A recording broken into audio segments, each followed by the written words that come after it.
ില്ല. അതെ, ഗായത്രി മന്ത്രവും ക്രിസ്തുവിന്റെ പ്രാർത്ഥനയും അതാണ് സബ്ജക്റ്റ്. പക്ഷെ ഇത് വായിക്കുമ്പോ ഈ ഉണക്ക ജന്തുണ്ടല്ലോ, യവനങ്ങ് മയങ്ങും. ആ മയങ്ങുന്ന സമയം നോക്കി ഇഞ്ചക്ഷൻ തരാൻ ആള് വരും. പോട്ടെ, ഞാൻ അങ്ങോട്ട് കിടക്കുന്നില്ല. അതിന്റെ ഇവിടെ എന്തെല്ലാമാണ് എഴുതി വച്ചിരിക്കുന്നത്. ഫിഷർ, ഡോക്ടർ ഫിഷർ അദ്ദേഹം ഒരിടത്ത് എഴുതി വെച്ചു, BC 4000 ആണ്ട് ലോകം ഉണ്ടായതിന്റെ കാലം പറയുകയാണ്. BC 4000 ആണ്ട് ഒക്ടോബർ മാസം 4-ാം തീയതി കാലത്ത് 9 മണിക്ക് ലോകമുണ്ടായി. അതായത് താറാക്കോഴി മുട്ടയിടുന്ന മട്ടിൽ. ഇതാണ് എഴുതി വെച്ചിരിക്കുന്ന പുസ്തകം. ഞാൻ തരാൻ തയ്യാറാണ്. ഇങ്ങനെ അർത്ഥശൂന്യമായി 4000 കൊല്ലം പോലും ഇവിടെ രാമനുണ്ടായ കാലഘട്ടത്തിൽ കെട്ടിയ അണക്കെട്ട് കണ്ടുപിടിച്ചിരിക്കുന്നു.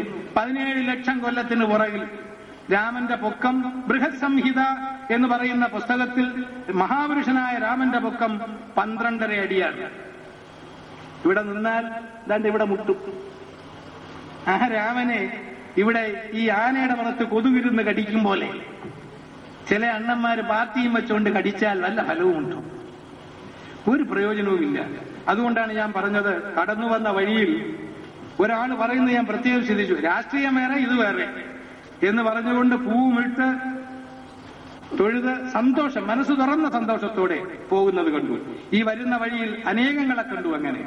അങ്ങനെയുള്ള നമ്മുടെ സഹോദരന്മാർ മുന്നോട്ട് വരട്ടെ. വോട്ട് ഇതിന് ബാധകമല്ല, രാഷ്ട്രീയം ഇതിന് ബാധകമല്ല. നശിക്കുന്ന തലമുറയെ രക്ഷിക്കേണ്ട കർത്തവ്യം ഇന്നത്തെ രാഷ്ട്രീയത്തിനോ അന്നത്തെ രാഷ്ട്രീയത്തിനോ ഇല്ല എന്ന് ധരിക്കാൻ കഴിഞ്ഞാൽ ഇതേവരെയുള്ള ചരിത്രത്തിലെ രാഷ്ട്രീയം സൃഷ്ടിച്ചത് ഒരിടത്തും ഹിന്ദുവിനെ രക്ഷിക്കാൻ കഴിയാതെ ഈ ഇന്ത്യയെ കോളനിയാക്കി മാറ്റിയുള്ള ചരിത്രമേ ഉള്ളൂ എങ്കിൽ നമുക്ക് രാഷ്ട്രീയം മറന്ന് ഇന്നേ സംഘടിക്കാൻ കഴിയും. യാതൊരു സംശയവും വേണ്ട.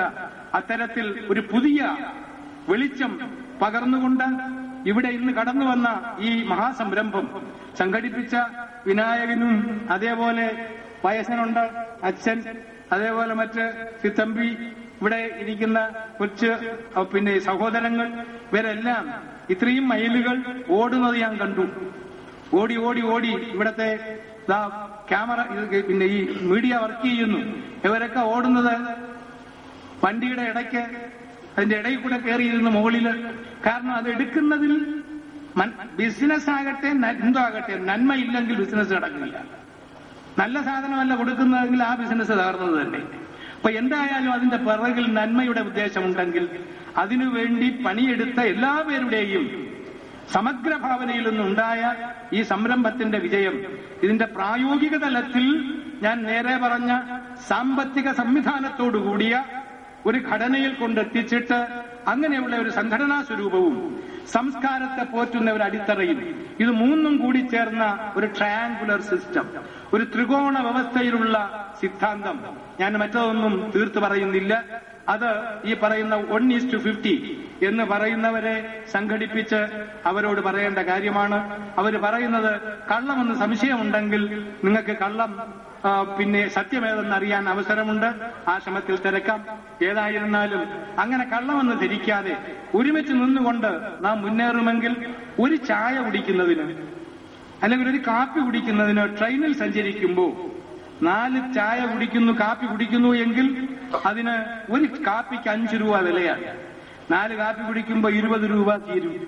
ഇതേപോലെ നിസ്സാരമായ ഒരു തുക നമ്മുടെ സമൂഹത്തിന് സംഭാവന ചെയ്യാൻ ഐക്യതയുണ്ടെങ്കിൽ, നമ്മുടെ സംഘടനാശേഷി ഉണ്ടെങ്കിൽ, അത് സത്യമായി കൈകാര്യം ചെയ്താൽ ഹിന്ദുവിന്റെ ഒരൊറ്റ തരി മണ്ണുപോലും നഷ്ടപ്പെടാതെ, സ്വാതന്ത്ര്യം നഷ്ടപ്പെടാതെ, അവനെ കൺവെർട്ട് ചെയ്യാൻ ഇടവരുത്താതെ, അവന് യാതൊരു വിധത്തിനുമുള്ള ഈ അടിമത്വം അനുഭവിക്കേണ്ട ആവശ്യമില്ലാതെ അവന് മുന്നോട്ട് വരാൻ കഴിയും. അതിന് സാമ്പത്തിക സംവിധാനത്തോടുകൂടിയ ഒരു ഘടന നമുക്കുണ്ടാക്കാൻ കഴിയും. അത് നിങ്ങളുടെ ഓർമ്മയിൽ വീണ്ടും നിങ്ങളുടെ ഓർമ്മയിലേക്ക് സ്ഥാപിച്ചുകൊണ്ടും പ്രതിഷ്ഠിച്ചുകൊണ്ടും ഇവിടെ നടത്തിയ ഈ മഹാസംരംഭത്തിന്റെ ശാസ്ത്രീയത എത്ര കണ്ട് വലിപ്പമേറിയതാണെന്ന് ഓർമ്മിപ്പിച്ചുകൊണ്ടും ഒരു കാര്യം കൂടി നിങ്ങളെ ഓർമ്മിപ്പിക്കുന്നു. അതായത് കഴിഞ്ഞ പ്രാവശ്യം അർച്ചന നടത്തിയപ്പോ കിർലിയൻ ക്യാമറ ഉപയോഗിച്ച് നമ്മുടെ തള്ളവിരലിന്റെ ഇങ്ങനെ ചിന്മുദ്രയൊക്കെ പിടിക്കുമ്പോ ഇവരൊക്കെ തൊഴിലില്ലാതെ ആളുകളെ പറ്റിക്കാനാണ് ഇങ്ങനെ പിടിച്ചിരിക്കുന്നത് എന്നൊക്കെ പറഞ്ഞുകൊണ്ട് നടക്കുന്ന മഹാത്മാക്കളുണ്ടല്ലോ. ഈ പാവങ്ങൾക്ക് സൗകര്യം കിട്ടുമ്പോൾ ഇതൊന്ന് പറഞ്ഞു കൊടുത്താൽ കൊള്ളാം. ഇത്